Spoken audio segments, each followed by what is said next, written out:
Uganda Cancer Institute kyekifo ekikulu mu ggwanga awajjanjabirwa abalwadde ba Kkookolo, wabula kati bagamba bafuna n'abalwadde okuva mu mawanga agatwetoolodde omuli Kenya, South Sudan, Rwanda, Tanzania, Burundi n'amalala.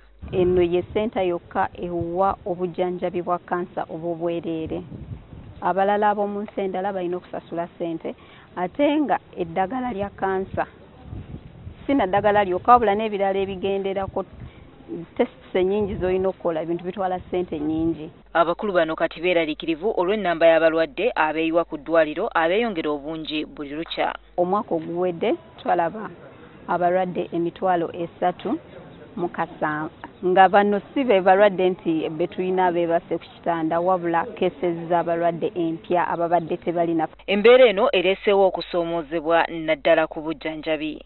Tulaba nti ennamba zigenda zeeyongera naye ng'ate speed ate y'oku nnamba y'abasawo gye beeyongerera ntono nnyo. Abalwadde lwe baba abangi ennyo naddala ba outpatients, omusawo omu ayinza okulaba abalwadde abawera 1,000. Wabula tekikosezza mbeera y'abasawo kyokka, okusoomoozebwa okusinga kwa mujjuzo ogusaanikiddeko eddwaliro lino olw'ennamba y'abalwadde abeeyongera okweyiwa wano okunoonya obujjanjabi. Abalwadde bangi nnyo ne space already n'empya eriwo nayo bagijjuzza dda, kati kiraga nti twetaagayo ate facilities endala ezifaananako bwe zityo.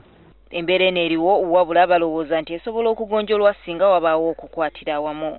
Gavumenti naye ekwatizeeko, buli muntu ffenna twegatte tulabe nti tulwanyisa obulwadde buno obwa kansa. Okunoonyereza ku Uganda Cancer Institute kulaga nti abalwadde ebitundu 80 ku buli 100 be bafa ekirwadde kya Kkookolo, so ng'ebitundu 40 ku bano bandibadde bawona singa baanoonya obujjanjabi nga bukyali. Okweyongera kw'abalwadde kuno era kuteereddwa ku bantu abangi abajja okunoonya obujjanjabi ng'endwadde emaze okukula. Gertrude Tumusiime, Witkware, NTV.